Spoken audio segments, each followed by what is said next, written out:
Estamos aquí, miércoles 11 de junio, ¿es así? Sí, señor. Miércoles 11 de junio, qué bien que le tocó a un hombre presentar hoy, porque es el Día Mundial contra el Cáncer de Próstata. Una patología muy extendida, según leo, afecta a más de 1.200 millones de hombres en el mundo, Es poco lo que hay que hablar de la próstata porque eso es una receta de la prevención, que después de los 40, que los síntomas iniciales son imperceptibles. Atención, hombres. Tres titularitos. El presidente del episcopado, que también el obispo de la diócesis de Santiago, Héctor Rafael Rodríguez, dijo ayer que Vatican News exagera con lo que dice ahí, que le mueve la guagua. Y que aquí se mueren haitianos por el camino y lo entierran. Dice que no saben cómo dejan pasar ese tipo de cosas, aunque aprovechó y dejó caer su pincelada de los maltratos que se están dando a los haitianos en esta redada migratoria. Pero lo cualitativo es que dice el presidente del episcopado que Vatican News exagera la nota. Se dio la reunión de Macron y Abinader, 30 minutos, alguna gente se lo encuentra poco por ser tan lejos, pero ya ellos se habían visto entre el domingo y el lunes. El domingo cenaron juntos, imagino que hablaron cantidad, y el lunes estuvieron en la conferencia esta de los océanos. Y hace menos de un mes se vieron en Roma. También, o sea, 30 minutos suficiente. Lo de Haití, la reseña, lo tratan así de manera muy marginal, pero me imagino que hablaron de Haití. Yo decía ayer que si alguien tiene culpa en Haití es Francia. Pero lo que más se sazonó fue lo del tren metropolitano. Ustedes recuerdan, que va a arrancar, un sistema integrado que va a arrancar del Olímpico, del Centro Olímpico hasta el aeropuerto, y tiene guagua, y va a intercalar con el metro, etcétera, etcétera. Macron se compromete, con todos los problemas que tiene Francia, a dar una manita. Como se trata, la gente cree que él va a ayudar al tren, que él va a financiar, o sea, que nos va a endeudar más todavía. El tren ese costaría unos 3.200 millones de dólares, es decir, si el gobierno había dicho que iba a aportar 2.000, faltarían unos 1.200 millones, y de eso Francia pondría el 85%. O no que pondría, financiaría. Nos prestaría, que eso es. Bien. Ayer vi a Iván Duque, es presidente de Colombia en estos días, porque Iván Duque fue presidente hasta el 22, del 18 al 22. Fue el orador invitado en la Cámara Americana y ahí se pone a pontificar y alaba a la República Dominicana. La charla de él debió explicar, comenzando, que lo que pasa en Colombia tiene mucho que ver que él, en su reinado, en su mandato, no hizo muchas cosas para evitar que Colombia llegue. Señores, de Colombia ayer fue un festival, se reportaron al menos 8 muertos, 6 civiles, 2 policías, 36 heridos, pero lo importante es que se hicieron daños a estaciones de policía, a alcaldías, a negocios, que se usaron bombas, hasta drones, y los famosos carros bombas, y hasta algunos francotirados. Y motobomba. Motobomba, o sea, ¿y qué es lo que pasa? Entonces Iván Duque viene a pontificarnos a nosotros aquí. Pero si lo invitan. Pero lo invitan. En estos días invitaron a Felipe Calderón. Está hablando de elecciones fraudulentas en Venezuela, si la de México del 2005 fue un fraude colosal. Felipe Calderón, que la DEA de Estados Unidos jalaron a su mano derecha del gobierno, implicado con uno de esos carteles de la droga. Entonces, yo me río. Por suerte que no me invitaron, no sé si me invitaron a la Cámara Americana, yo no iba a ir como quiera para allá. Buenos días, señoras y señores. Ahí veo que inhabilitaron a Cristina Fernández. A mí me gusta la pincelada que ustedes dan internacionales. La judicialización de la política. La están acusando de unos números que no cuadraban, etcétera, unas obras viales cuando ella era el gobierno, inhabilitada. En estos días inhabilitaron a Le Pen, a Marine Le Pen, y hasta el mismo Parlamento dijo, no, ¿cómo es posible? Que la principal contendora, opositora, usted le va a decir que no puede ser candidato. Bueno, Abinader va mañana pasado para Brasil. Ahí están inhabilitando a Bolsonaro también, pero hay un hijo de él que está sacando cabeza. Eso de un diputado, se llama Eduardo, de judicializar la política. Y a ti anular la oposición política mediante decisiones judiciales, eso no se vale. Buenos días, damas y caballeros. Buenos días, don Nelson, Catherine, Yulisa, amigos que nos sintonizan y que nos escuchan hoy, 11 de junio, miércoles. Gracias por el privilegio de poder estar en sus hogares el día de hoy, 11 de junio, como señalaba Nelson, Día Mundial del Cáncer de Próstata. Ojalá las políticas públicas y los presupuestos visibilizaran la importancia de esta, digamos, patología clínica, al igual que otras. Y ojalá que así como tengamos, a propósito del Ministerio del Hombre, un día, un mes, todo un mes, que es necesario y que es insuficiente para que promueva la lucha contra el cáncer de mama, también recordemos que los hombres, a diferencia de las mujeres, son reacios a hacerse ese tipo de los análisis pertinentes. Ameritan también que los incentiven, que los conciencien, que les recuerden la importancia de la salud urológica, de ir al urólogo, preferiblemente uno, obviamente, que tenga los dedos pequeños, pero tienen que ir. Vayan, porque eso es un flagelo que está azotando y ciertamente no reduce la calidad de vida. Como señalaba Nelson, muchas noticias en el plano internacional. Austria, conmoción, 10 muertos, heridos, con un atentado en una escuela. Imagínense, ya se está exportando el modelo estadounidense, tristemente vigente. En Haití, la ONU señala que con el inicio de la temporada de huracanes solamente tiene comida para 100.000 personas. Entonces ya usted sabe, ya tiene comida para 100.000 personas y no tiene dinero. Es una verdadera tragedia dentro de la tragedia, dentro de la tragedia. Una tragedia tan grande, la mayor de todas, que es el colapso del Estado haitiano, que ayer, según EFE, que le pone gobierno haitiano, no entre comillas, el gobierno haitiano decidió congelar la cuenta del señor Barbecue y Compartes. ¿Y cómo? O sea, que tenían ¿Tenía cuenta bancaria operativa. A mí me sorprendió también. O sea, tienen cuenta, lo descubrieron ahora, que el listado enorme que utilizó el gobierno americano y que previamente este gobierno señaló con nombre y apellido personas que no podían venir. Ese listado, en ningún momento a nadie se le ocurrió en Haití cruzar los dos listados y decir, pero esta gente tiene cuenta y pueden hacer transferencias. Barbecue, o mejor dicho, el señor Jimmy Cheressier, porque hay que decirlo así, capaz que es presidente de Haití un día de esto. Tenía cuenta y se decidieron congelársela ayer. Como tú señalas, Nelson, la judicialización de la política es una tendencia que se arropa dentro del ser y que se quiere disfrazar bajo el alegato del deber ser. Creo que el mejor ejemplo es Lula da Silva, que fue judicializado su caso, que fue hecho preso, que cumplió condena y que ahí está presidente de la República. Pero en el día de ayer el señor Bolsonaro, a quien no conozco ni quiero conocer, declaró ante el Supremo con amenaza de 40 años de cárcel. Claro, cuando todo tu círculo interno, incluyendo tus unidades principales, señalan y ponen sobre la prueba minuta de tu decisión y participación supuesta en un golpe de Estado y desconocimiento de la voluntad popular expresada a través de las elecciones, es difícil, pero los poderes políticos y el sistema de partido tiene que ver más allá, en algunos casos, de la curva, de lo estrictamente jurídico y documental, porque el poder político se sostiene de otra forma, como está pasando en Argentina ahora mismo, con la sentencia en firme contra Cristina Fernández de Kirchner, 4 años que tendrá que cumplir por su edad, en 72 años, en prisión domiciliaria irrecurrible.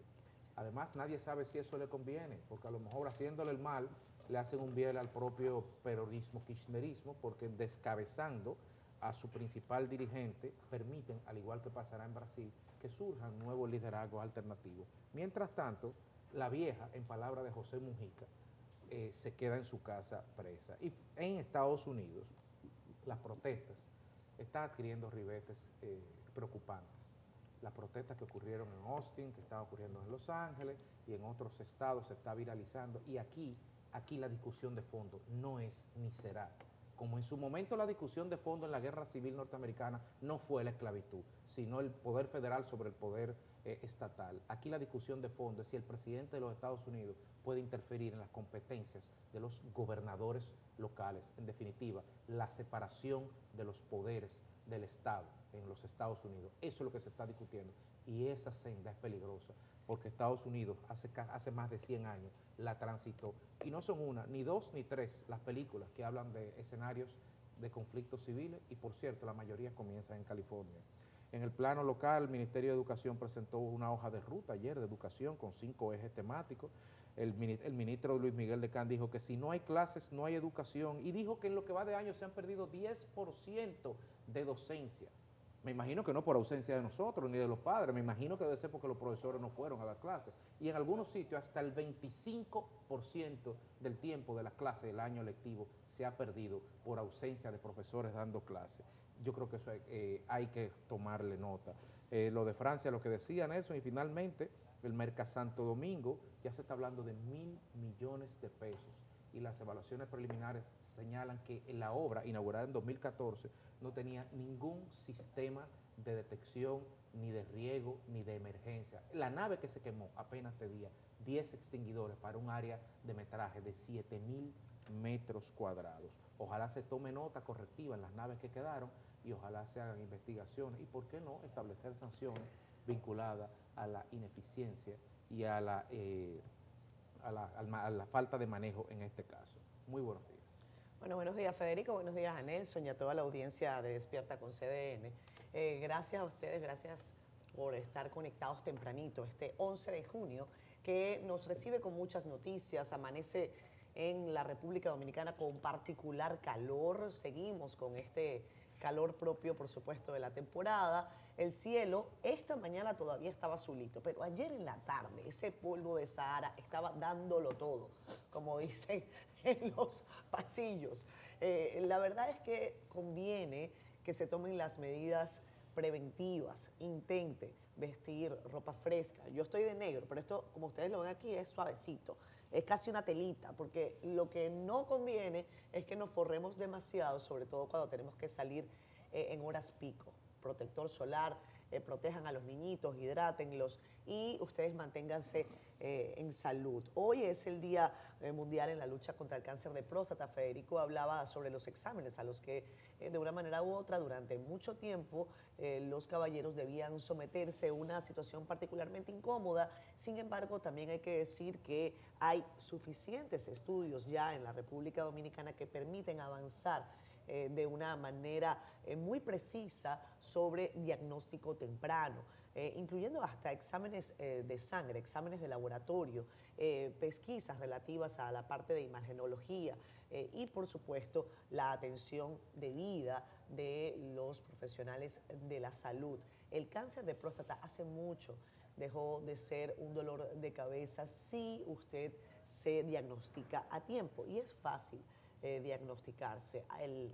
La tasa de supervivencia es muy alta y esa es una buena noticia en estos tiempos en donde todavía estamos, en los que todavía estamos dando la batalla contra el cáncer. Hay tecnología en la República Dominicana, hay excelentes profesionales de la salud, así que nuestra solidaridad para los pacientes que de una manera u otra se ven en este tipo de situaciones, pero saber que tienen una respuesta idónea en este país también hace que uno, de una manera u otra, no voy a decir se alegre, pero sí por lo menos se sienta satisfecho y avance entonces el proceso de curación acá en el país.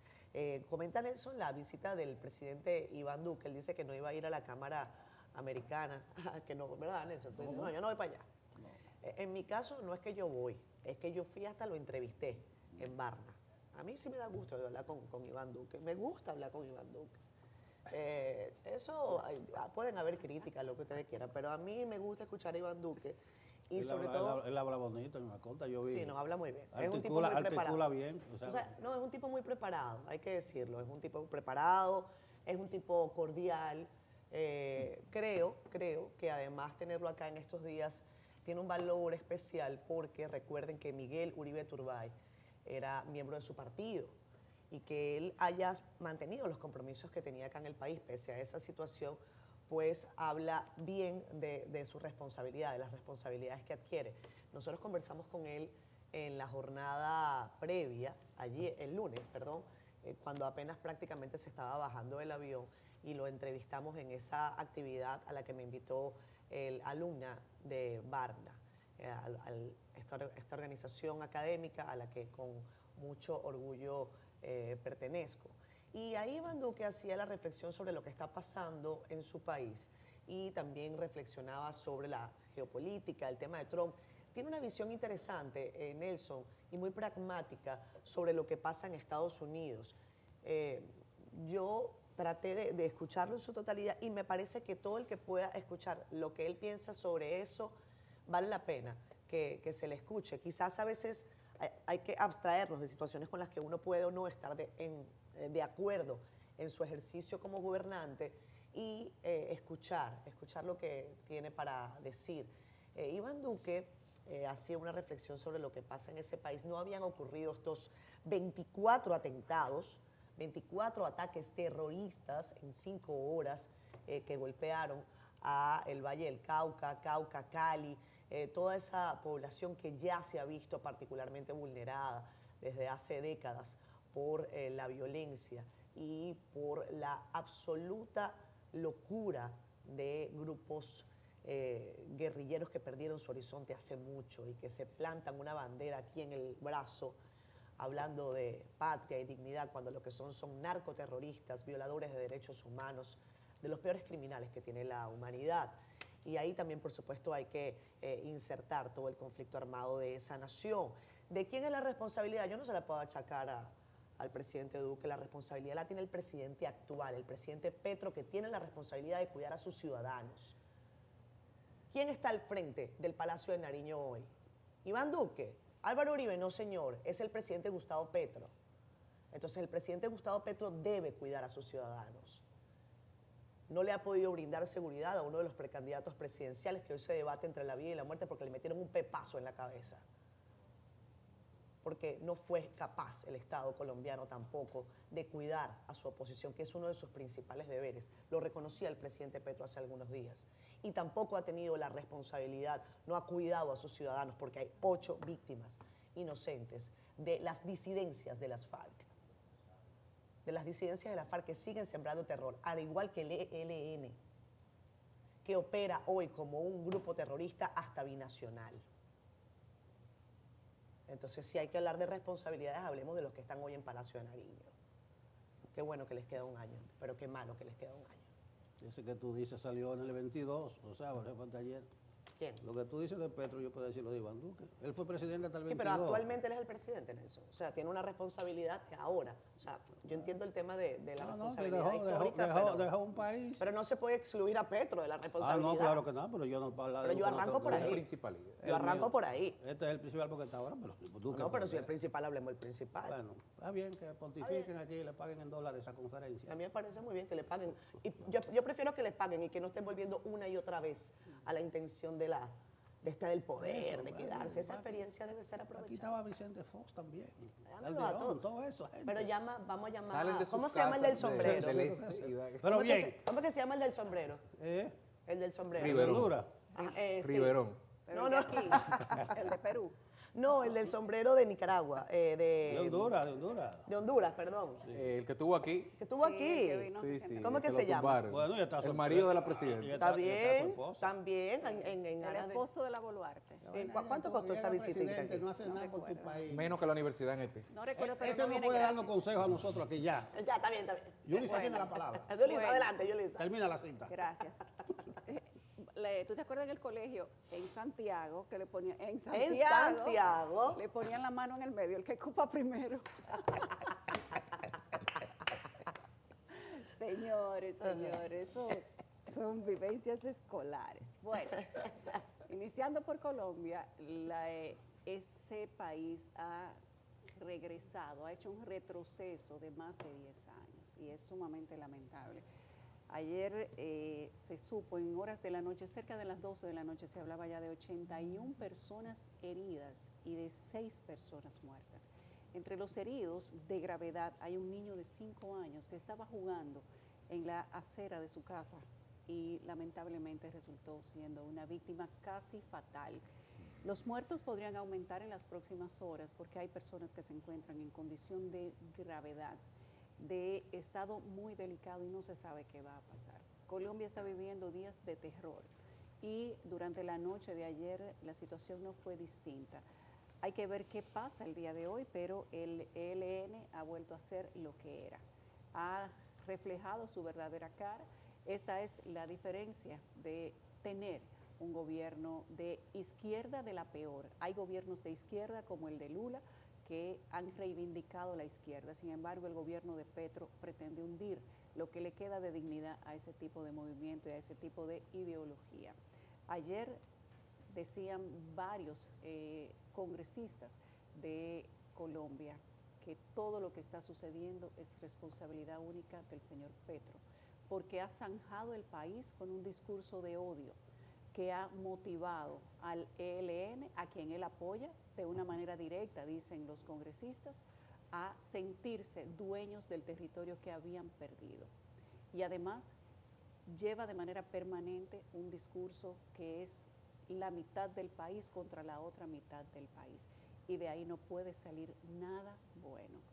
Se volvió a ver lo que no se veía desde hace mucho tiempo y lo que se creía superado.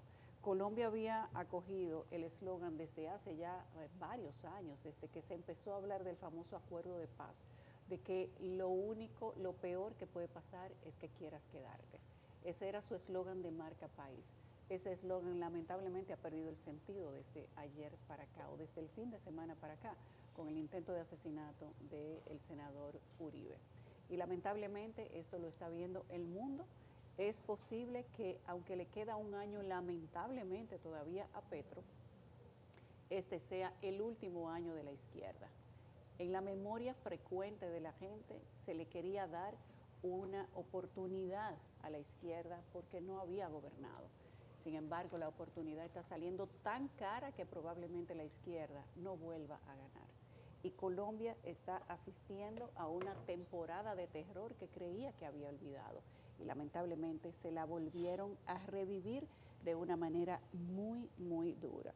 Hubo 7 bombas en cuestión de 3 a 4 horas, una detrás de la otra. 3 de esas bombas estallaron en 3 destacamentos policiales al mismo tiempo prácticamente. Esto es una práctica vieja del ELN, que ya todos conocen, de empezar destruyendo las fuerzas policiales, al menos los que no están en su favor. Y así es como ha empezado la crisis el día de ayer en ese país. Petro ha hablado varias veces. Lamentablemente el discurso no es su mejor práctica, no son sus mejores atributos. El desenvolvimiento verbal no tiene mucha soltura, Petro, y además pareciera como que siempre está en otro mundo cuando está hablando en el presente. Y eso no le ha favorecido. Hay otros congresistas que han presentado documentos, amenazas por escrito que le deja el ELN en sus escritorios del Congreso, porque esto es así a la franca. Hojas, inclusive ellos siempre tienen unas especies de libretica con rayas, normal, como un cuaderno, pero con el logo del ELN. Ellos le escriben la amenaza y se la firman, no es algo escondido, es totalmente a la franca. Y ayer empezaron las denuncias y se dijo inclusive que hay 2 candidatas más a la presidencia de la oposición que también están bajo amenaza. Se les ha dicho inclusive quién las mandó a matar y quién mandó a matar a Miguel Uribe. Lo de Colombia está color de hormiga y que eso sea un ejemplo de cuando la gente tiene que salir a ejercer su derecho democrático pensando siempre en lo mejor que pueda tener el país y no en votar porque está cansado de lo que tiene. En Estados Unidos, que es nuestro vecino más importante, a pesar de que no el más cercano, la situación no es que está diferente, pero no hay bombas. Ayer han habido, comenzando por una nueva amenaza de Al Qaeda, una célula terrorista que creíamos que ya le habían cantado el requiem canten, pues no. Ayer se ha emitido una amenaza confirmada por Al Jazeera y por Times de Israel, que dice que hace 2 días este video se ha publicado por parte del líder de Al Qaeda y dice que es un llamado a la yihad, un llamado inclusive a darle muerte al presidente Donald Trump, a J.D. Vance y a Elon Musk. No hay una respuesta todavía del gobierno de Estados Unidos, el presidente Trump no ha dicho absolutamente nada, pero se sabe que esta amenaza levanta las alarmas, aunque Al Qaeda no es ya lo que era cuando estaba vivo el extinto líder de esa organización, además responsable, a quien se sindicó como responsable del atentado del 11 de septiembre, no deja de ser una amenaza importante porque tienen células en Estados Unidos y en muchos otros países que funcionan de manera unilateral. De que pueden hacer daño, pero ya el mundo no es lo que era en el 2011. En Haití también la situación sigue estando de la misma manera. Federico decía ahorita que descubrieron que el señor Jimmy Cheressier tenía cuenta de banco. Ellos deberían darse cuenta de unas cuantas cosas más, tienen la posibilidad de hacerlo, pero a veces es mejor mirar para otro lado y seguir teniendo protección de las bandas. El verano inicia este 21, esta es dentro de muchos años que la crisis de Haití ha sido profunda, la primera en que vamos a tener un activo temporal ciclónico, pero donde Haití dice que está desabastecido de comida. Y veremos cómo podemos manejar eso. Dice Estados Unidos que hay más de 500,000 visas de haitianos que se vencen en los próximos 3 a 4 meses y que los van a deportar a todos. Veremos cómo le va a República Dominicana con 500,000 nuevas almas en Haití, nada que hacer, no hay donde quedarse, y cómo se refuerza nuevamente y todo lo posible la frontera de República Dominicana. Anoche hubo más disturbios en Los Ángeles, esto se trasladó a Texas y a Nueva York. El presidente Donald Trump ha hablado ayer y dijo que la Guardia Nacional o los SEALs, los Marines, van a estar todo el tiempo que sea necesario mientras haya peligro. El senador de California, Gavin Newsom, ayer habló de una conferencia de prensa y dijo que él entiende que esto es debilidad disfrazada de poder. Ha dado un discurso duro, difícil, pero que sin duda le ha dado la publicidad que no tuvo cuando quiso ser precandidato presidencial. Y de las consecuencias de esto, inclusive va a depender que se reviva el Partido Demócrata y depende también con qué fuerza se le dé. En República Dominicana, ayer hubo una situación lamentable en Ocoa, hay una persona muerta. Hay un conflicto por invasiones de tierra que pertenecen al Estado, que pertenecen o bajo la protección de medio ambiente, y se acusa de la muerte a los supuestos miembros del CEMPA que estaban en un operativo. Sin embargo, parte de los mismos comunitarios dicen que los CEMPA estaban lejos de la zona y que el disparo no vino de ahí, sino que habían miembros de la policía. Hay que investigar esto a fondo porque Ocoa está en candela desde antes de ayer por la intervención de medio ambiente en estos terrenos. Los ocupas de tierra en República Dominicana son una vergüenza y un problema real que viene desde hace mucho tiempo, y a pesar de todas las intervenciones que ha hecho el gobierno dominicano para tratar de mejorar esta situación, sigue siendo un tema palpable que le da en la frente y en el bolsillo a los propietarios de terrenos, pero también al Estado dominicano. Vamos a dar una mirada a la portada del periódico El Caribe y de cdn.com.do. Carolyn Cuevas está lista para contarnos cómo amanece hoy República Dominicana, un país donde hay calma, gracias a Dios.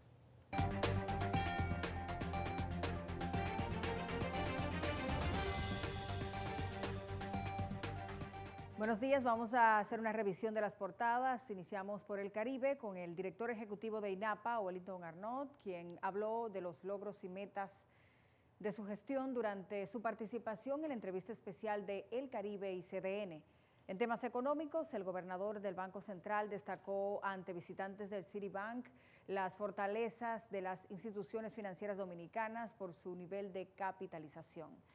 En notas internacionales, el presidente Emmanuel Macron prometió apoyo a obras de infraestructura en República Dominicana. Y cerramos las notas de El Caribe con el lanzamiento en Santiago del plan piloto del patrullaje policial. En la contraportada hablamos de deportes y de la selección dominicana que se despidió de las eliminatorias del CONCACAF Mundial FIFA 2026 con una amplia victoria 5-0 sobre Dominica. Y pasamos ahora a nuestro portal digital cdn.com.do, donde usted puede informarse de las noticias más importantes en el país y el mundo, como esta del Senado que aprobó en única lectura el proyecto de ley orgánica del Tribunal Superior Electoral. En otra información de CDN Digital, el abogado del Estado ordena a invasores de Boca Chica Country Club abandonar el inmueble. Y cerramos en Estados Unidos, donde la suspensión de visas a estudiantes podría ser una medida a corto plazo. Les invitamos a que accedan siempre a cdn.com.do y que adquieran el Caribe para que estén enterados en todo momento.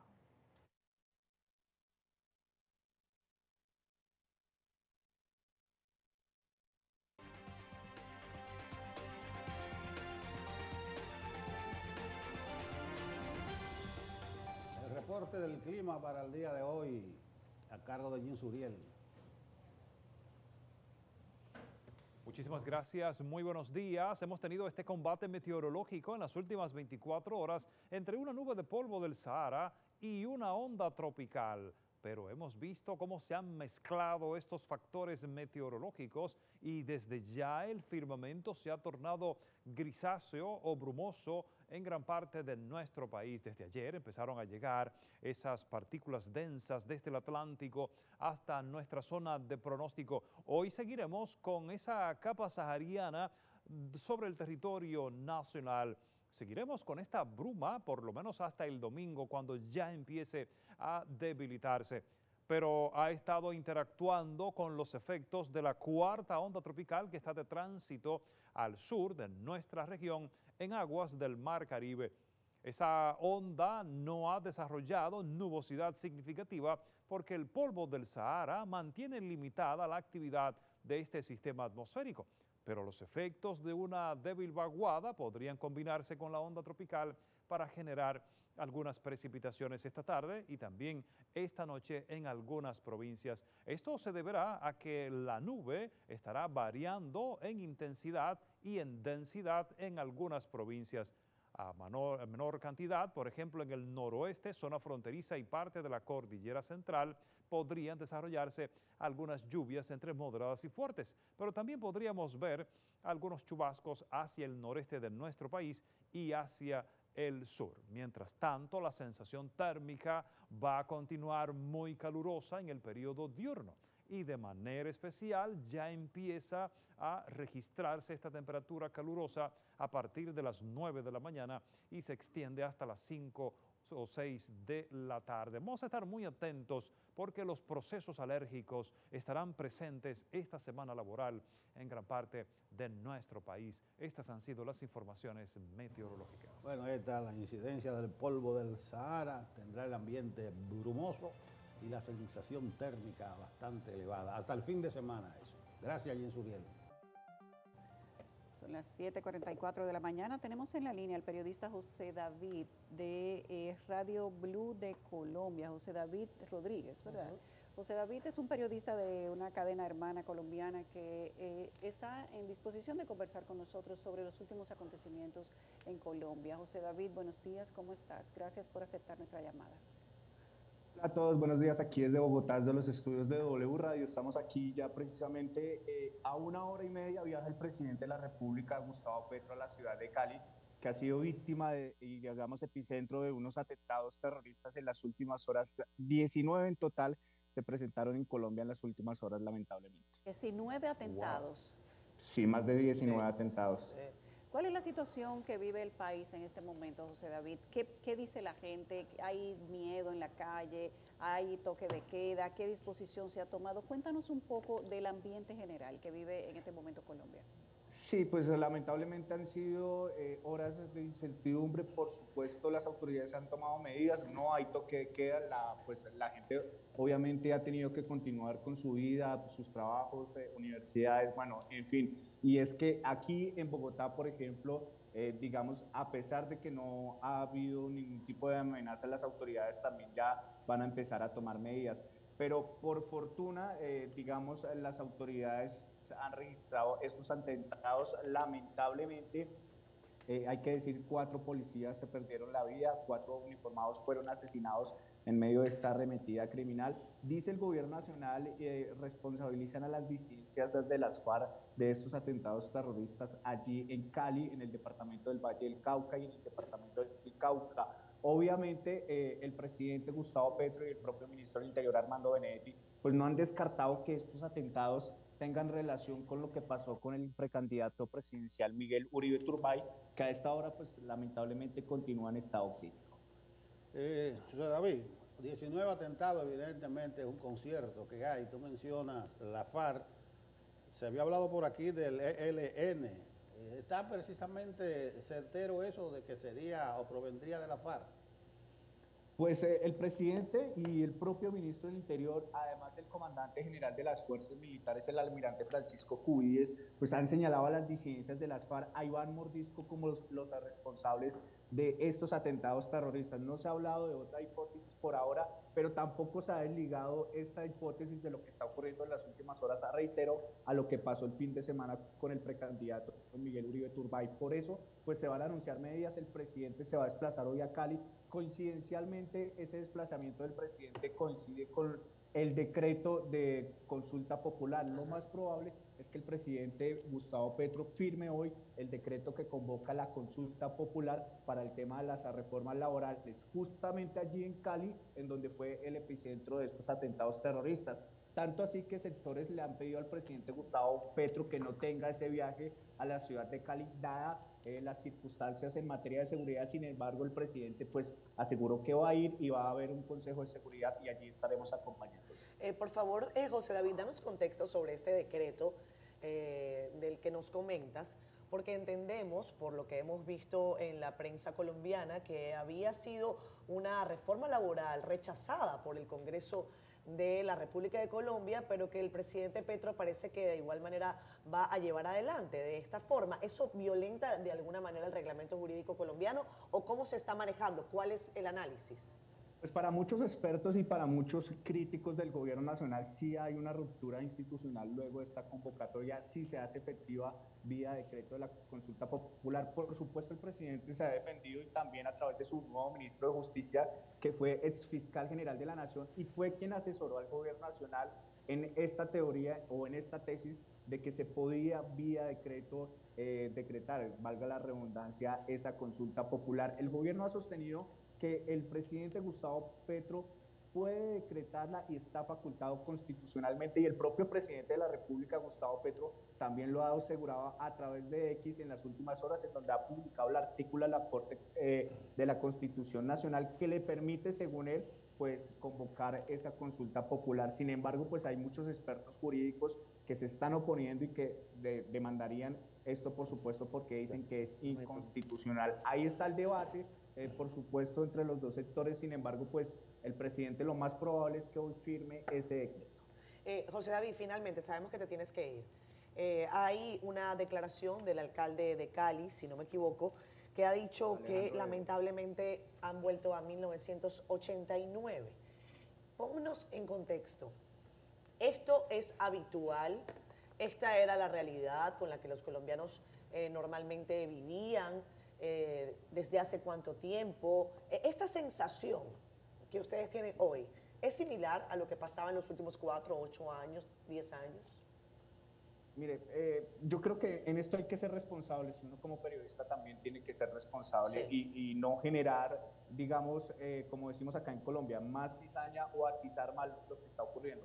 Atentados terroristas ocurren en este país lamentablemente casi todos los días, más en el departamento del Cauca y en el Valle del Cauca. Sí. Lo que pasa es que 19 atentados en un solo día, pues digamos, no había pasado. Y un atentado a un candidato presidencial, eso no había pasado. Pues bueno, digamos, el presidente Gustavo Petro denunció en su momento cuando fue precandidato o candidato presidencial que hubo un atentado en Cúcuta y allí pues evidentemente hubo un atentado contra el presidente en ese momento candidato, no de la magnitud por supuesto lo que está ocurriendo en estos momentos con Miguel Uribe Turbay, pero por supuesto todo esto ligado a los atentados, por supuesto es indudablemente que la gente empiece a pensar en lo que pasaba en los 80 o en los 90. Pero hay también que ser sinceros, el departamento del Valle del Cauca y el Cauca son uno de los departamentos más afectados por la violencia y allí carros bombas generalmente se ponen desafortunadamente y lamentablemente por las disidencias de las FARC. José David, lo que pasa es que 19 en un día es una proporción que pues nadie se espera. Que llama la atención, obvio. José David, claro, es una arremetida. José David, aún con la recurrencia que señalas en la región del Cauca, ¿podrías decir que, por ejemplo, en Bogotá o en Medellín o en las grandes ciudades se ha visto un incremento del despliegue y la seguridad, o la situación en esas ciudades fuera del Cauca continúa dentro del marco de la normalidad? Pues digamos, aquí en Bogotá el alcalde Carlos Fernando Galán se reunió de hecho Anoche, tipo 8 o 9 de la noche, durante el partido de la Selección Colombia, la Alcaldía de Bogotá estaba haciendo un consejo de seguridad precisamente para tomar medidas de seguridad aquí en Bogotá. No se han anunciado grandes medidas como si hubiera sido en el departamento del Cauca o en el Valle del Cauca. Sin embargo, sí se está monitoreando por parte de las autoridades en las principales ciudades y el propio presidente de la República ha dicho que se van a intensificar las labores de inteligencia y las labores de la fuerza pública. Por supuesto, aquí en Bogotá es un panorama muy diferente a lo que se vive en Cauca, Valle del Cauca. Aquí también hay un tipo de violencia, pero este tipo de violencia es criminal, un tipo de violencia que sí ha aumentado más delincuencial aquí en la ciudad de Bogotá y en algunas zonas, pero evidentemente también nos pega el conflicto, pero eso no quiere decir que sea la misma dimensión de lo que está ocurriendo allí en el sur del país, que diariamente tienen que convivir con esto, gente que las extorsiona a las incidencias de las FARC, gente que tiene que estar confinada por enfrentamientos entre los grupos. Y no solo estos dos departamentos, también está el departamento del Chocó, que es uno de los departamentos más afectados por otro grupo criminal que es el ELN. Está el norte de Santander, que también está afectado por el ELN, enfrentamientos contra las disidencias de las FARC. Tanto fue así la guerra en el norte del país que el presidente Gustavo Petro en su momento decretó la conmoción interior. Entonces, digamos, no son los únicos departamentos afectados. Hay una violencia general que para muchos sí ha aumentado y los grupos armados y delincuenciales sí se han fortalecido para la inteligencia militar y, digamos, eso ha también generado la ruptura de algunos diálogos, por ejemplo, con el ELN. En estos momentos no, pues, digamos, no hay un avance como tal con el ELN, con las disidencias de las FARC tampoco hay un avance. En el caso del ELN solo se ha avanzado con una disidencia que se llama Comuneros del Sur, que está allí en el sur del país, precisamente en el departamento de Nariño. Pero el Clan del Golfo también tiene arremetida en algunos departamentos. De hecho, lamentablemente amanecemos con la noticia de que una uniformada de la Policía Nacional fue asesinada en el departamento de Antioquia, al parecer por el Clan del Golfo. Eso está por confirmar. Sin embargo, también entonces para que ustedes se hagan una dimensión, la arremetida no ha sido solamente en el sur del país, sino en Antioquia, por ejemplo, que es allí muy cerca, limítrofe con Panamá. Entonces ustedes se pueden imaginar, no es el único departamento que está afectado. La extorsión lamentablemente también ha aumentado en Colombia, pero el gobierno trabaja, las autoridades trabajan, las fuerzas militares trabajan y la policía pues trabajan diariamente para bajar esas cifras, pero sí indudablemente hay una ola de violencia en las últimas semanas que ha generado temor y es indudablemente que la gente piense en una época muy triste para Colombia, pero también hay que ser, yo creo, responsables en esto y no hay que ocultar tampoco la violencia que se vive a diario en este país, que también está afectando a mucha gente. José David, sé que te tienes que ir, nosotros quisiéramos hablar mucho más contigo, pero antes de despedirte quiero que nos digas si hay en el ambiente de la sociedad, de los comerciantes, de los empresarios, de los que hacen opinión pública, condenar el gobierno de Gustavo Petro por lo que está pasando o si se responsabiliza al gobierno de Gustavo Petro por esta profundización de la violencia en Colombia. Sí, lamentablemente, de hecho, en estos momentos hay un debate en donde se le está pidiendo al presidente Gustavo Petro desescalar ese lenguaje a través de sus redes sociales. Pues el presidente lamentablemente hace unos días llamó asesinos a los expresidentes de Colombia. Entonces, más o menos ustedes se imaginarán de qué calibre está la discusión en estos momentos. Sin embargo, el presidente ha cedido en las últimas horas, ha dicho a través de su ministro del Interior, Armando Benedetti, que está dispuesto a reunirse con el expresidente Álvaro Uribe Vélez, con el expresidente Juan Manuel Santos y con los expresidentes de Colombia para bajarle el tono a la discusión, ha dicho el gobierno nacional. También le han pedido al presidente Gustavo Petro sectores de la oposición, sectores del Centro Democrático. Hay algún sector que sí está responsabilizando al presidente Gustavo Petro de lo que está ocurriendo en el país, sin embargo, pues para otro sector el presidente no es responsable de lo que está ocurriendo y ahí está el debate en la polarización que está en estos momentos el país. Gracias José David. Qué gusto que haya podido conversar con nosotros. No, a ustedes, muchísimas gracias. Y que te vaya bien en ese viaje. Suerte en ese viaje. Sí, eso espero. Podemos que todo salga bien, que todo salga bien. Que tengas es un momento complicado para el país y yo creo que es un momento de unión y es un momento de grandeza de sus dirigentes políticos y hay que bajarle el tono. Gracias. Hay que bajarle el tono, sin duda. Muchas gracias a José David Rodríguez de la W Radio de Colombia, cadena aliada de CDN. Regresamos a Despierta con CDN. Hoy en nuestra entrevista central de medios conjuntos de CDN y el Caribe recibimos a Wellington Arnott, director ejecutivo del Instituto Nacional de Aguas Potables y Alcantarillado. Bienvenido, Wellington. Gracias, Yulisa, don Nelson, Albanelli, Catherine, bienvenido. Federico. Para mí es un placer estar una vez más con ustedes acá. Gracias. Director ejecutivo, agua potable y alcantarillado. Son dos filones de mucho peso. ¿Cómo anda el país en ambas materias?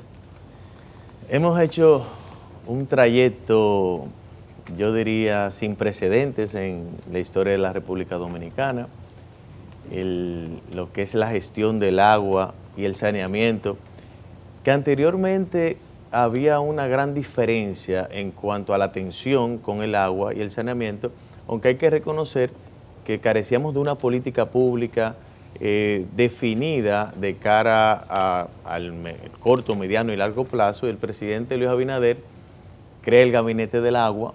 Con este gabinete marca el camino del seguimiento, una inversión 4 veces mayor, en algunas veces 5, de lo que se invertía antes. Y esto ha generado una dinámica, inclusive que nosotros hemos tenido que ajustar, porque desde el sector privado hay una cacería con los talentos, los profesionales del área, para llevárselo, porque ha habido una revolución en cuanto a la ejecución de proyectos de agua potable y saneamiento, y nosotros hemos ido nivelando la inversión, que el primer año, el segundo año andaba 80-20, 80 agua potable, 20 alcantarillados y sistemas de aguas residuales. Hoy día va más o menos al mismo nivel. Inclusive yo diría que este año la inversión en cuanto a saneamiento se va a disparar, porque nosotros estamos iniciando el plan más ambicioso de la historia en la República Dominicana en materia de saneamiento,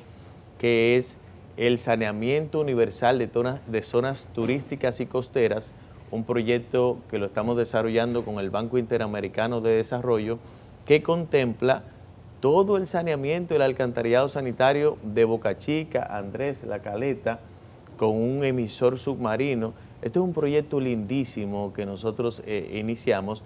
Sigue San Pedro, La Romana, Higüey, Bávaro, Punta Cana. Bávaro va a tener todo su alcantarillado, incluido el acueducto. Hablamos de más de 130 kilómetros de costa. Les digo que es el proyecto, nunca antes en la historia de la República Dominicana se había iniciado un proyecto de esta naturaleza. El monto, una inversión de más de $1.000 millones. Eso es. ¿Y la inversión general en saneamiento?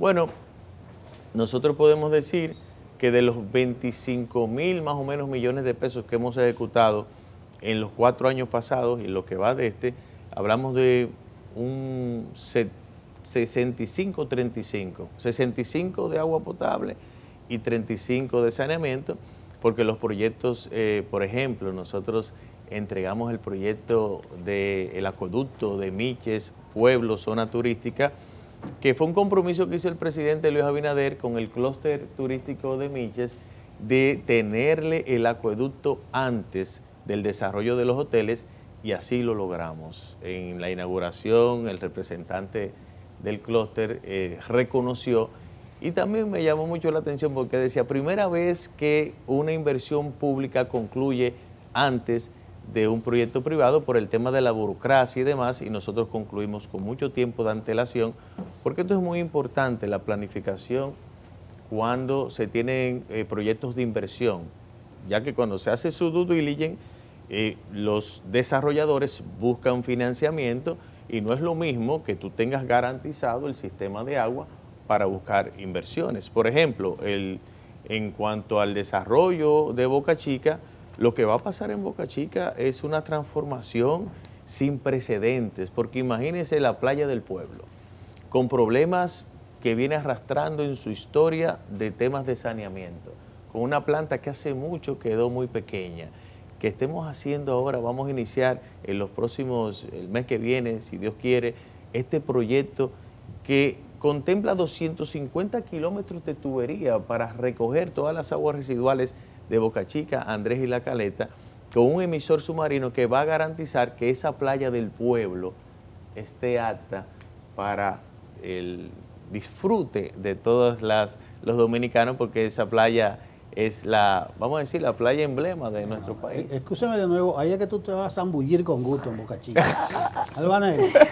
Bueno, pero hay que hablar de Buena mitigación. memoria. Hay que hablar de mitigación porque llegó la temporada ciclónica, Wellington, y cada vez que hay fenómenos naturales, las infraestructuras de agua, de saneamiento, se ven afectadas por las lluvias. ¿Cómo se prepara INAPA para cualquier eventualidad que ocurra en este periodo? Tenemos un protocolo que se activa inmediatamente, inicia la temporada, más prevención que otra cosa, que todos los sistemas estén bien cuidados en el momento que se pueda generar cualquier tipo de evento. La salida de los sistemas con tiempo nos garantiza que inmediatamente pase la situación, el evento, ya podemos entrar en servicio lo más rápido posible, como ha ocurrido en situaciones en años anteriores, que nosotros rápidamente hemos estado hasta un 70-80% de los acueductos fuera de servicio, pero con un seguimiento permanente, con nuestra dirección operativa, le damos seguimiento. Ahora hicimos conforme a lo que he dicho anteriormente de la inversión que se ha nivelado, y sí, desarrollamos ya y ejecutamos la división de la dirección operativa, donde tenemos una dirección solamente de agua potable y una dirección que se va a encargar del agua residual, lo que nos va a permitir tener más delimitado el trabajo y ser más eficientes con el servicio y la atención a los sistemas. Pero estamos preparados para la temporada. ¿Y cuáles son las zonas a las que le ponen mayor atención? ¿Cuál región? Eso va a depender de la trayectoria del evento. Si es hacia el este, nos enfocamos en el este, aunque se activa a nivel nacional, porque a veces hay cosas que uno no puede prevenir, que el ciclón, la tormenta, de un momento a otro sube, que baja, que va. Entonces tenemos que prepararnos para estar listos en cualquier situación, cualquier eventualidad. Pero estamos preparados. Me sorprende el plan inicial que mencionas, Wellington, sobre todo porque hayamos llegado al momento en el que estamos en materia de desarrollo turístico y que las costas de la República Dominicana pues no hayan tenido un tratamiento como este durante décadas. ¿Qué va a pasar con Pedernales? ¿Cuál es el rol de INAPA en ese sentido, ya que estamos hablando de un desarrollo importante también? Y quiero que me ayudes a comprender cuál es el porcentaje de la población de la República Dominicana que en este momento no recibe agua potable en nivel porcentual. La planificación se vio, vamos a decir, con una respuesta en Pedernales, porque al igual que Miches, nosotros inauguramos el acueducto de Pedernales, Cabo Rojo, antes de llegar el primer crucero. Recuerden que cuando llegó ese crucero, las imágenes que vieron, no sé si ustedes han ido, de las piscinas estaban llenas de agua, y eso no fue que llovió. Eso fue precisamente que nosotros concluimos el acueducto conforme al cronograma y todo el complejo ya tiene agua previsto para los primeros 8,000 habitaciones. Agua, alcantarillado, todo el eso. Alcantarillado fue una obra que se está ejecutando y le correspondió a la APP hacerlo, con la orientación nuestra. Pero eso fue también una muestra de planificación en cuanto al tema de tener antes del desarrollo del proyecto ya el servicio de agua potable, como lo hicimos también en Miches, que eso va funcionando de manera eficiente. El tema de las viviendas que tienen acometidas en su casa, eso ha crecido de manera exponencial. Imagínate, nosotros hemos colocado tuberías que equivale a llevar tuberías desde el Distrito Nacional hasta San Juan, Puerto Rico, 2 veces. Esa ha sido, hemos colocado 1.7 kilómetros de tubería por día en lo que vamos de gestión. Ha sido enorme lo que hemos logrado. Evidentemente, no todo el mundo recibe agua de manera continua todos los días en sus hogares. Se ha incrementado en muchos casos, que le llegaba semanal, ahora le llega 2-3 veces a la semana, otros le llega con continuidad todos los días. Pero eso es un gran desafío. Primero, porque hay un tema de consumo responsable, hay un tema de incremento, de crecimiento poblacional. Claro.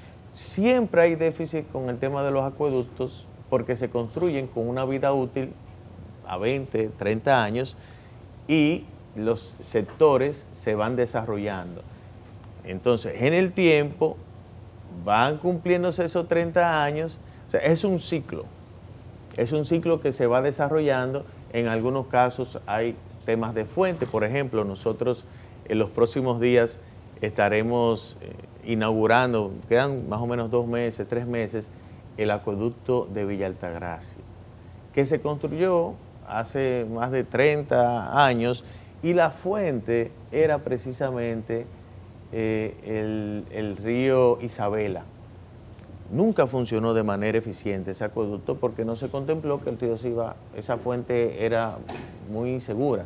Ahora estamos haciendo, ya concluimos la obra de toma sobre el kilómetro 45 de la autopista Duarte en Jaina, sobre el río Jaina, una fuente segura, aumentamos de 200 a 300 litros por segundo y vamos a tener mucha agua para el municipio de Villa Altagracia. Entiendo la explicación histórica, pero es bueno saber el dato. ¿Cuántas personas en este momento en República Dominicana no reciben agua potable? potable? Más o menos, podemos decir que casi el 90% de la población cuenta con una cometida en su hogar o afuera de su casa. O sea, más o menos, ahora, andamos en un 60% que tienen una continuidad, pero ya queda que no le llegue nunca, el porcentaje se ha ido reduciendo, ¿no? Más o menos si el 90, por ahí 85, 90 tiene acometida, ya hablamos de una cobertura bastante amplia. Evidentemente hay zonas rurales. Por ejemplo, yo estuve visitando el distrito municipal de Río Limpio. ¿Ustedes saben dónde está Río Limpio? Dajabón. A 7 horas. No, Dajabón. se pelea piña para allá. Bueno, No. Río Limpio es un distrito municipal que Elías pertenece a Elías Piña. Sí, sí. Es un distrito que se deriva del municipio de Pedro Santana. Ahora bien, para accesar a Río Limpio, se accesa precisamente por restauración, por el kilómetro 14. Ahí hay un control militar y Federico tiene que conocer porque ahí está el Parque Nacional Nalga de Maco. Y está el Bosque Enano. Allá arriba. Pero para llegar allí tenemos que ir primero a Dajabón, luego Exacto. ir camino a Restauración y eso fue Trujillo, que en un momento dijo, bueno, aquí vamos a dividir el norte con el sur y lo va a dividir el río Artibonito. Del río Artibonito hacia el sur es Elías Piña y hacia el norte es Dajabón. Imagínate lo complejo que es llevar agua. Ahí tú tienes que cruzar la comunidad de Las Rosas, de Los Cerezos, que son casas que están a una distancia a veces hasta de 300 metros, 400 metros. O sea, y ahí tenemos temas con el suministro de agua, pero estamos trabajando, estuvimos allí. Para eso yo me fui el día antes, dormí en El Pino y me fui a las 7 de la mañana a Río Limpio, 1 hora y media del Pino a Río Limpio. Y entonces allí tuve la oportunidad de estar con la gente. Pero lo importante es que estamos llegando a cada rincón de la República Dominicana y eso de que nadie se quede atrás no se ha quedado en un discurso, sino en una realidad, porque hemos hecho inversiones de mucho dinero para comunidades pequeñas. Por ejemplo, Majagual, que es un distrito de la provincia de Monteplata, cuando vas hacia Samaná, la última comunidad que está antes de llegar al Parque Nacional Los Haitises, está a la izquierda, ahí, eso es Majagual. Hicimos investigaciones, Federico, para buscar fuentes de agua por todas partes. Ustedes han visto una tubería que está al borde de la carretera ahí a Samaná. Sí. Eso viene de Guaraguao. 9 kilómetros para llevar el agua a ese distrito municipal. Y estamos concluyendo, le faltan alguna cosita para terminar. Igualmente con el acueducto de Maimón que inauguramos, que fue la ampliación del río Zumbador, que es un agua cristalina, porque antes la fuente era el río Maimón. El río Maimón, cuando llueve hay mucha turbidez, era por bombeo, entonces tenía mucha deficiencia el servicio de agua en el municipio de Maimón, que se quejaba que Piedra Blanca tenía un agua de calidad, pero ya están disfrutando de un servicio más eficiente y un agua de mucha calidad en el municipio de Maimón, con una inversión de más de 400 millones de pesos. De la misma manera, estamos trabajando en Sonador, el acueducto de Monción, una inversión de más de 1.000 millones de pesos que va en un 60-70%, donde vamos a llevar a más de 15 comunidades un servicio eficiente de agua potable, porque es contraproducente que con la presa de Monción tenía deficiencia de agua. Wellington, 25.000 millones en el cuatrenio pasado, se están ejecutando 1.000 millones de dólares en el tema de Boca Chica. ¿Qué tan significativo en un ambiente de restricciones presupuestarias ha sido el financiamiento internacional de cara a la ejecución de todos esos proyectos? Fíjate, nosotros recién vamos a empezar con ese proyecto del Banco Interamericano de Desarrollo. Igualmente con el proyecto del saneamiento del río Moca, que ha sido un dolor de cabeza, y aprovecho para nuestra gente de la provincia de Espaillá agradecerle su paciencia, porque los procesos con estos organismos son bastante rígidos y conlleva mucho tiempo. Hablamos casi 3 años y pico que se aprobó en el Congreso, y ahora se hizo una vista cercana, el concepto es, se hizo una vista pública, vamos a llamarle, de los posibles oferentes el viernes pasado en el INAPA, donde ya se empezó la electrificación de la planta La Dura, que es un componente del proyecto. Igualmente ya se va a empezar a licitar en un mes lo que es ya el saneamiento de Moca municipio, el alcantarillado, la planta de tratamiento, igualmente Gaspar Hernández. Hablamos de 43 millones de dólares que se van a empezar, que se empezaron a ejecutar ahora. Y los 1.000 millones que tienen que ver con el saneamiento universal de zonas turísticas y costeras van a empezar a desembolsar. Todo lo demás ha sido con fondos internos, prácticamente todo. Ahora es que vamos a recibir el impacto de esos financiamientos, porque había un financiamiento de la AFD muy mínimo de mejoría de todo el noroeste del país, pero era muy poco. La ejecución prácticamente ha sido con fondos propios. Ahora vamos a recibir ese impacto que iniciamos con Boca Chica, que es la primera que ya se adjudicó y todo. Tenemos que hacer una pausa que va a ser muy breve. Al regreso tenemos más preguntas para Wellington Arnott, que es el director ejecutivo del Instituto Nacional de Aguas Potables y Alcantarillado. Ya venimos. Regresamos a Despierta con CDN. Hoy está con nosotros Wellington Arnott, director ejecutivo del Instituto Nacional de Aguas Potables y Alcantarillado, quien también es precandidato presidencial del Partido Revolucionario Moderno. Yo creo que ya es tiempo de hablar de política. Hay encuestas, pero las encuestas que se están publicando pareciera que dan como primera figura de los precandidatos a una misma persona. ¿Cuál es la tendencia que se siente en lo interno del partido y qué dicen los números tuyos? Me imagino que tienes números, pero no los publicas. ¿Por qué? En primer lugar, yo estoy muy ajeno a las encuestas, porque la mayoría a mí no me ponen. ¿Y qué es lo que pasa? No sé, parece que mi nombre no... Mi nombre no es una constante, no te miden. Es posible que como todavía la ley y la Junta no han abierto el proceso, han dicho, vamos a dejar a Wellington para después.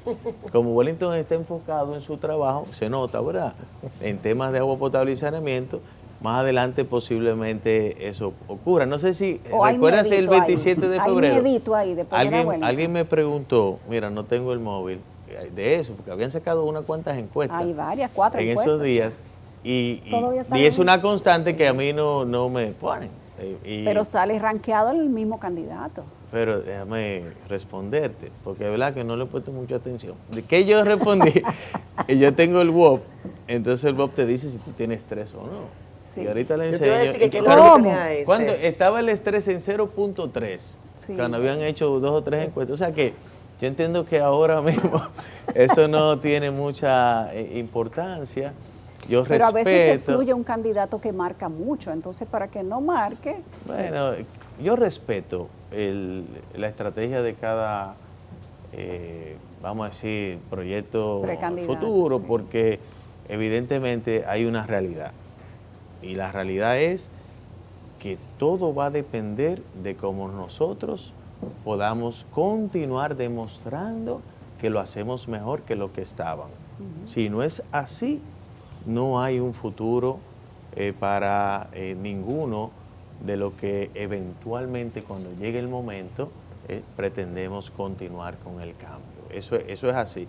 Y yo me siento muy bien porque hace 15 días estaba en mi oficina Tomás Bermúdez, precisamente a propósito del BID, que es el responsable regional de toda la América Latina, y yo le preguntaba, ¿y cómo se ve República Dominicana?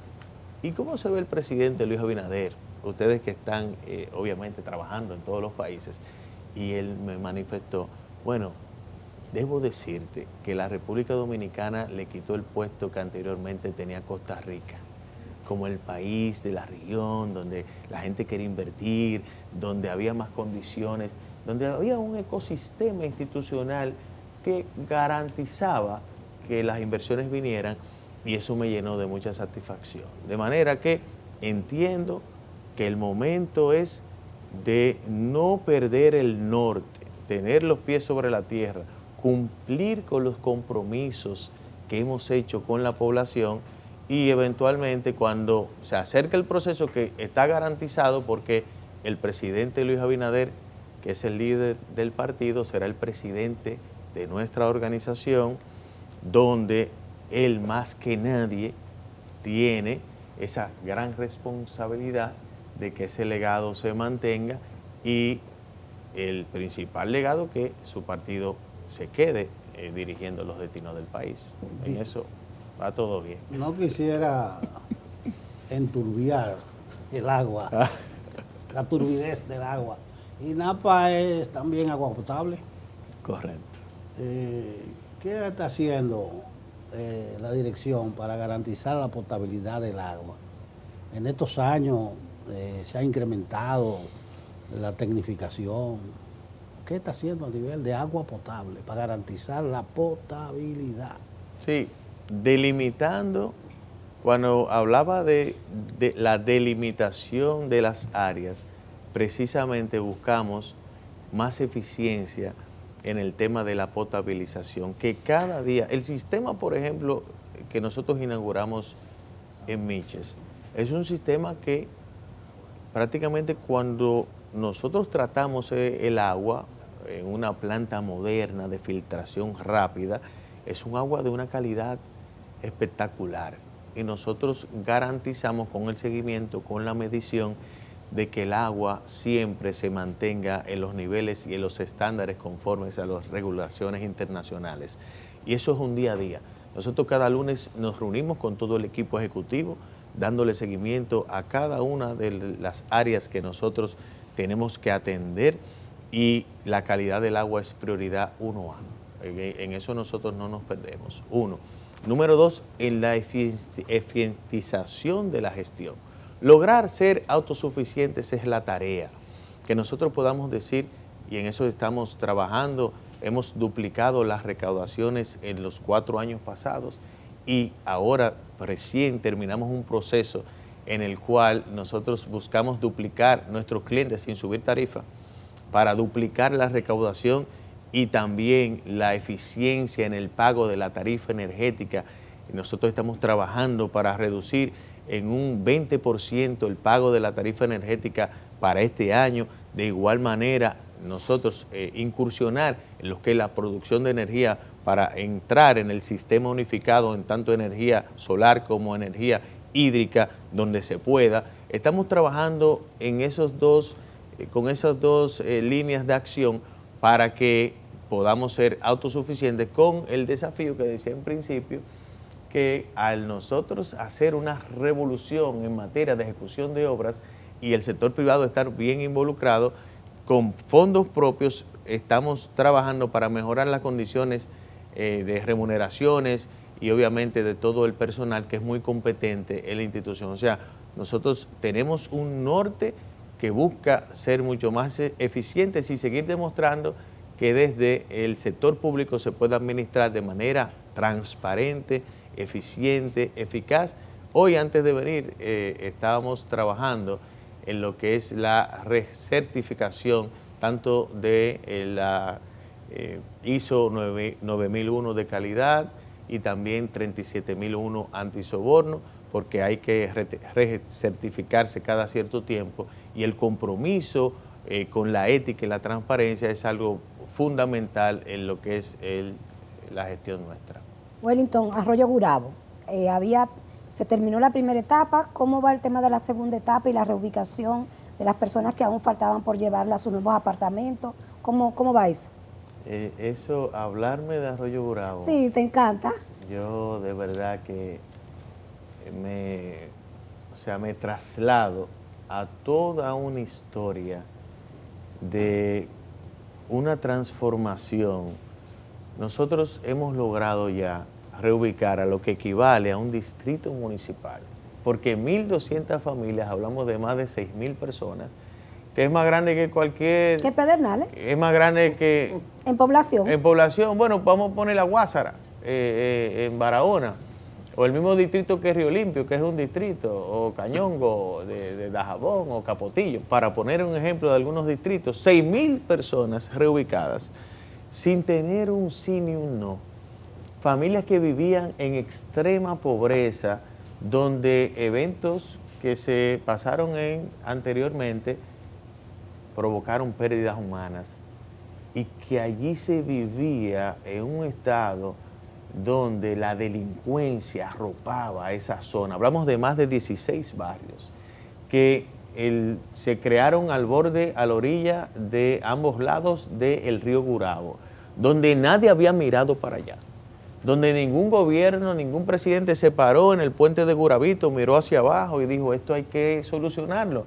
Federico, tú has ido, tú sabes lo que yo estoy hablando. No, yo le digo que esa es la obra de mayor impacto social y medioambiental que se ha ejecutado en la República Dominicana.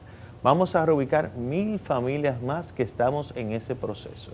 Hemos ya reducido en un 20% la contaminación del río Yaque del Norte.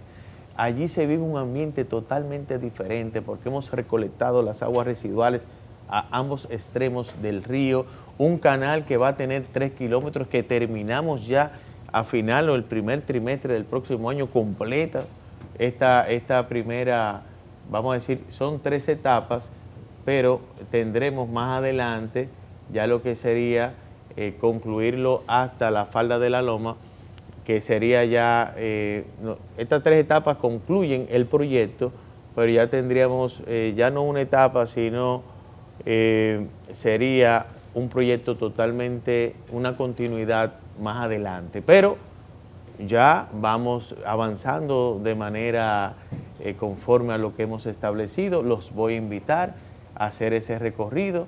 Ahora mismo la tercera etapa, si vas, y una cosa muy importante, es la calidad de lo que se ha hecho allí. Si usted va al Parque 1 que inauguramos, pareciera que fue ayer que se inauguró y ya tiene año y medio o 2 años.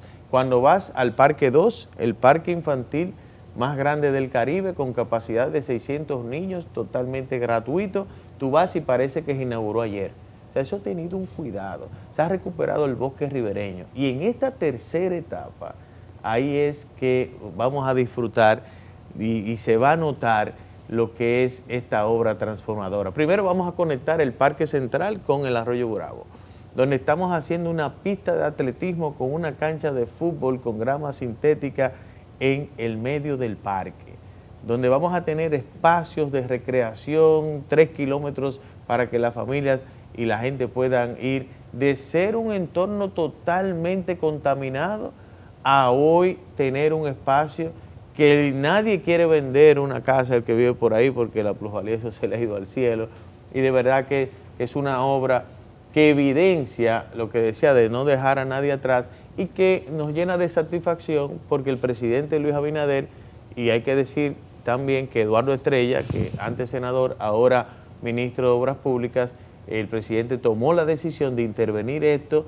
y Eduardo, que conocía la problemática de la contaminación y la necesidad de intervenir el Arroyo Gurabo, falta ni baje después, entonces me llamaron a una reunión y me dieron la responsabilidad de que sea a través de INAPA, de realizar esta obra tan importante. Yo estoy feliz de cómo vamos y voy toda la semana. Wellington, mi pregunta era sobre otra cosa, pero a propósito de este tema, tú dices que eso se inauguró hace 2 años, la una parte, y hace 1 otra, y que hoy está igual. ¿Cómo han logrado eso? ¿Quién lo mantiene? Antes de pasar a mi segunda pregunta.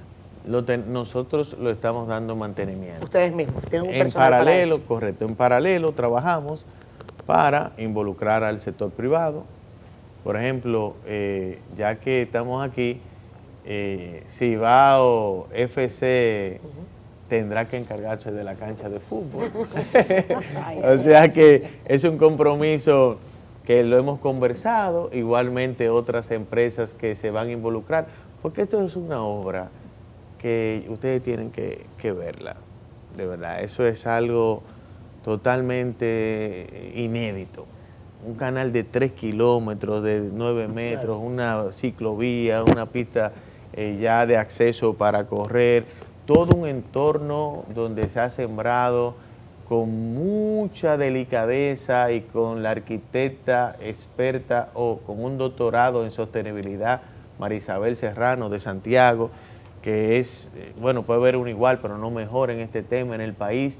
Cada árbol que se ha sembrado ha sido bien pensado. Bueno, Federico.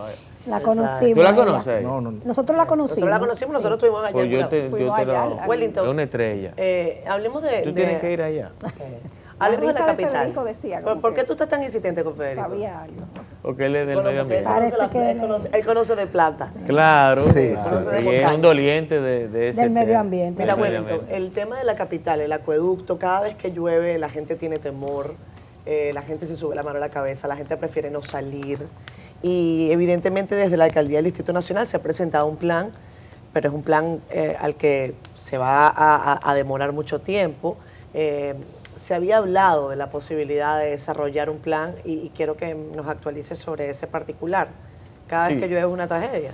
Tuve la oportunidad de presenciar una presentación en el marco de una reunión del Gabinete de Agua Sí. por la alcaldesa, y ahí estaba también Fellito de la CAS, que tiene la responsabilidad, ¿no? Pero obviamente eso es una inversión demasiado grande que requiere de la intervención del Poder Ejecutivo. Eso es así. Una inversión que hablamos de miles de millones de dólares, que está ya en una etapa donde se está trabajando para eventualmente iniciarlo en esta gestión.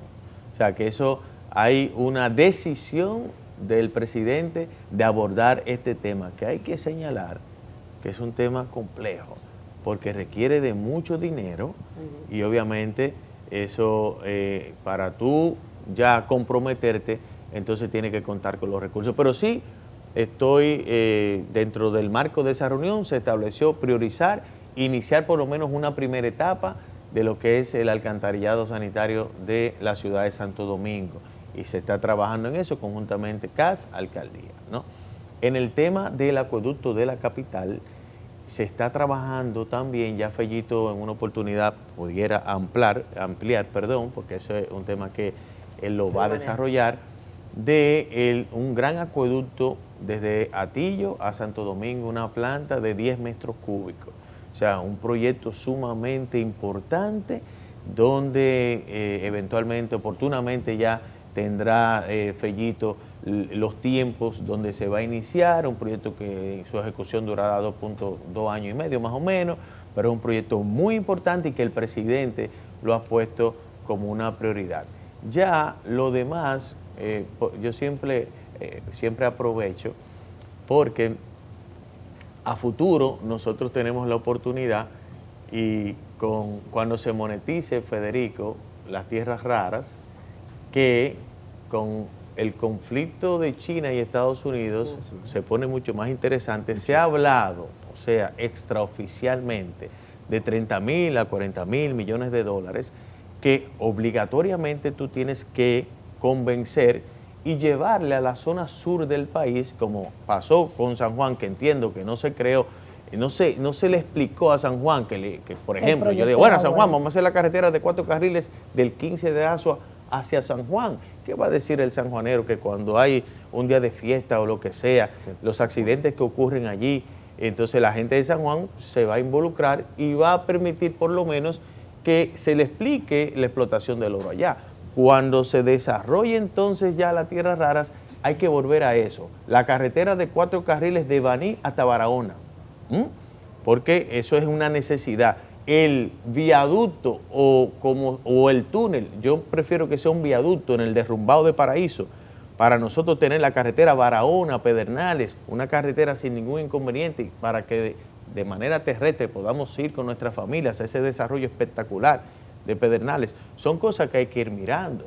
Por ejemplo, tú tienes que conectar, y con este contexto geopolítico que repito, de la guerra arancelaria entre China y Estados Unidos, donde nosotros tendremos la oportunidad de desarrollar, y más en la zona norte del país, poder producir insumos que antes China le exportaba a Estados Unidos y que nosotros podamos desde aquí hacerlo. Para eso se necesita el tren Caucedo-Manzanillo, el tren Santo Domingo-Santiago y luego Manzanillo. Tú dices, bueno, el dinero, por eso tenemos eso. Y por último, para... ¿Tú estás de acuerdo con que se explote el oro en San Juan? De que entremos en esa discusión nuevamente. Pero, obviamente, garantizando el medio ambiente. Claro. Ahora hay que decirle que se va a beneficiar San Juan. Claro. Y eso no va a haber ningún problema. Es lo mismo que estoy diciendo. Por ejemplo, el saneamiento del río Sama. El saneamiento del río Sama, que Balaguer, cuando cerró la cementera, y la cerró en un momento donde había escasez de cemento, fue un ejemplo desde el sector público, luego de hacer un análisis de las aguas del río Sama, que había que cerrar la cementera porque era la principal contaminación del río Sama. Y la avenida del puerto se iba a llevar hasta Arroyo Hondo en ese momento. Hay que sanear el río Sama. Hay que poner dos tuberías de la dimensión que sea, del diámetro que sea, en ambos extremos del río Sama y hacer unos emisores submarinos y convertir toda esa zona del lado de Santo Domingo y del lado de Santo Domingo Este en una zona donde podamos reubicar, hacer grandes ciudades para que esto se constituya en un atractivo turístico como lo tienen otros países, con ríos al borde de las ciudades donde nosotros podamos tener allí de todo para el disfrute, obviamente, de los dominicanos y obviamente para el desarrollo turístico de la República Dominicana, y todo esto se puede lograr con una buena planificación y los fondos se están dando. Falta mucho por hacer. Termina en el 28. Ojalá que lo mejor de la República Dominicana está por venir. Ahí está. Gracias a Ese era el Arnott, eslogan. director ¿Te ejecutivo gustó? del Instituto Nacional de Aguas Potables. Esta entrevista usted puede verla in extensa en el periódico El Caribe y sus páginas interiores y en nuestro portal cdn.com.do. Gracias a Wellington, tenemos que despedir, y gracias a Albanelli, que nos distingue los miércoles por la mañana. Bueno, el tema migratorio, vamos a cruzar frontera con Jennifer Meléndez desde Miami, nuestra abogada experta en migración. Y como el pan nuestro de cada día es Trump y una de sus medidas más recientes, esta prohibición al ingreso de una serie de ciudadanos de países, pero que está Haití incluido. Además, las condiciones que pone Trump, prácticamente al abecedario, la visa B1, B2, F, M, J. Jennifer, ya entró en vigencia el pasado día 9 esta nueva medida de Trump. Sí, muy buenos días, señor Nelson. Muy buenos días a todos en el estudio y también a los televidentes.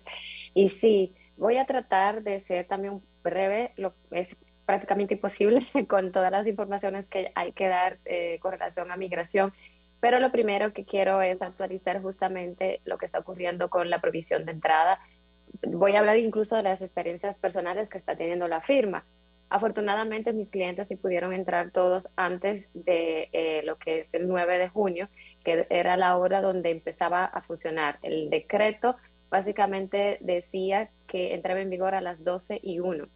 Y esto ha generado mucha polémica en cuanto a la interpretación que los mismos abogados le están dando a lo que este decreto dice, ya que muchos abogados dicen que los que tienen una visa vigente pues igualmente no tendrían problema para entrar. Esta es la interpretación que le están dando muchos abogados, y si tú me preguntas a mí, dice claramente el decreto que es provisión de entrada.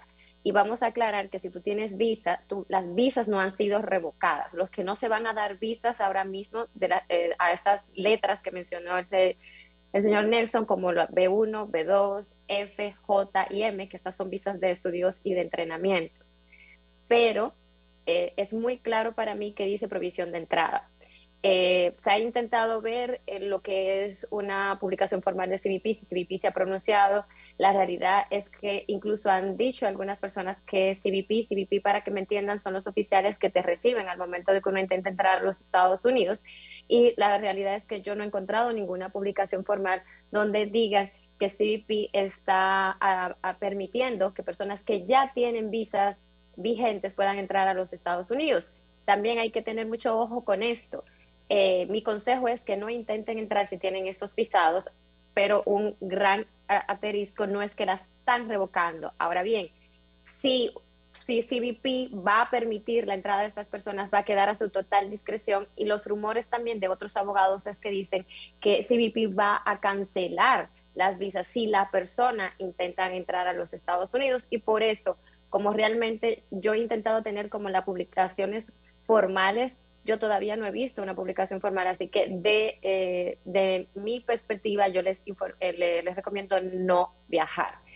Voy a pasar, porque sé que no tengo muchos temas y me estoy extendiendo, con relación a las deportaciones. ICE, pues ya sabrán que está haciendo deportaciones masivas. La Asociación de Abogados de los Estados Unidos de Migración está intentando lo que es hacer una demanda colectiva, debido a que estas deportaciones y detenciones masivas también se están haciendo en las cortes de migración. E incluso se han reportado que hasta niños están siendo detenidos, y que lo que es el abogado que representa al Estado está solicitando que muchos casos sean desestimados sin una razón legal. Y obviamente todo esto entra a lo que es en el plano de la inconstitucionalidad. La realidad es que las demandas no se mueven a la velocidad en que se están moviendo pues estos atropellos y estas deportaciones. Si ustedes tienen alguna pregunta con relación a esto, no duden en contactarme a través de Migración Sin Fronteras 305, y también pues dejo aquí espacio al estudio si tienen algún comentario o observación. Bueno, gracias Jennifer.